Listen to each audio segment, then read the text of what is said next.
back in Epicuén again. There was a mad coincidence yesterday. I'm staying at an Airbnb in Caraway. The lady who's the host, she was telling me that her grandfather actually owned a hotel in Epicuén before it was flooded.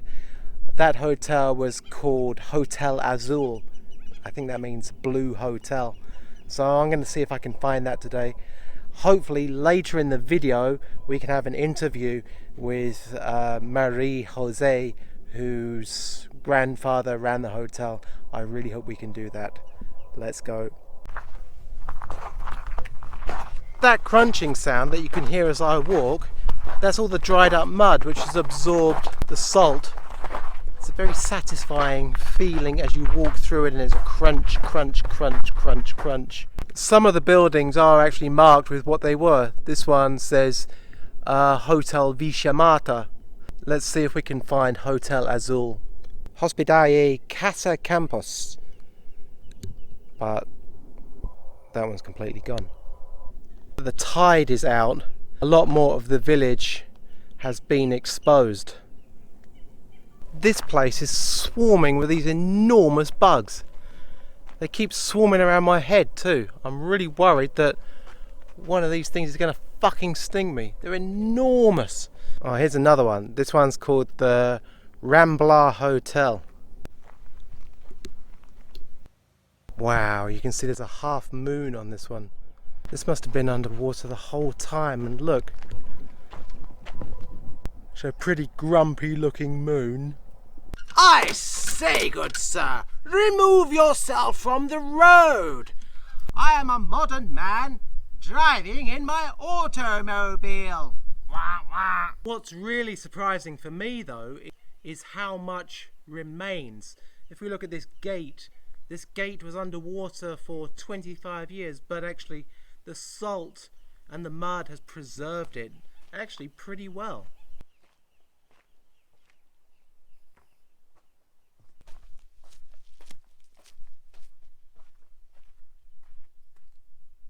Mirror, mirror on the wall, who's the fairest of them all?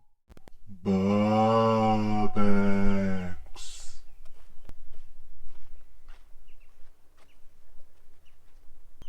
You can see that concrete benches like this, they would have been submerged for 25 years or more. And even now, when the tide comes up, these are all completely hidden. You can see that they stretch off into the water there. Who knows how many more of these benches there are out there. You can see that this structure behind me, that used to be a massive bathhouse. People would come here for the thermal springs. If you don't know anything about bathhouses, make sure you check out my other video, which is about an abandoned bathhouse in Changchun in China. That was my first experience of a massage in China too. Be sure to check that out. Let's go!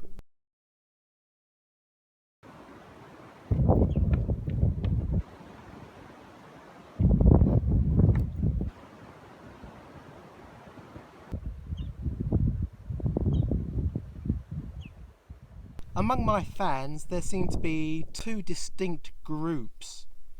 The first group are the people that want to protect these places. It doesn't matter what kind of place it is. They don't want to see it destroyed. They like to keep these locations a secret, and they just want to protect them, you know, kind of keep it to themselves. The other group of people, I'll call them the destructionists, because these people, they just want to go to the place and they don't really care about what happens to it afterwards. That's not necessarily a bad thing. I do believe a little bit in the destruction of these places. When these places were built, nobody imagined that they would still be here 100 years later.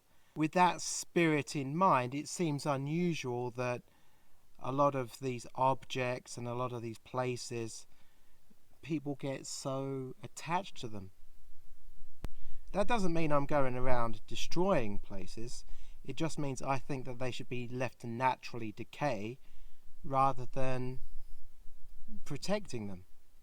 I prefer the natural decay. If the natural decay involves vandals coming and destroying a place, then that's just part of what's going to happen. There'll always be abandoned places for people to explore. Well, that's my opinion anyway. If you agree with it, if you disagree with it, leave a comment below and we can discuss it. This looks like it's the chopping part of a very old lawnmower. It doesn't look like it was an electric lawnmower. It looks like one of those ones that you would push along. I think my granddad used to have one of those. Wow, look at this massive wine jug that I've just found. There must have been 5 or 6 litres of wine inside that. That's amazing. It's getting a bit late in the day now. It's almost 5 o'clock. I've got to walk 6 or 7 kilometres back to my Airbnb in Caraway. Hopefully I'm going to be able to interview my Airbnb host about her grandfather who had a hotel here. Just before I leave, I want to show you something that I found. Look at this. What do you think that could be? I really don't know.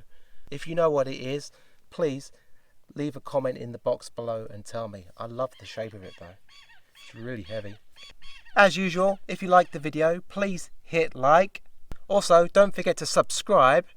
Next to the subscribe button, there's a little bell icon. Make sure you hit that so you can get notifications about all my new videos. And if you want to get exclusive Burbex merchandise, like the Burbex wristband, click on the link below and that will take you to Patreon, where for a few dollars you can get exclusive merch.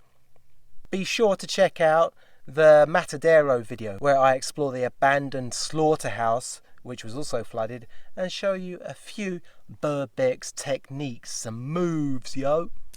Alright, I'll see you again next time. Let's go.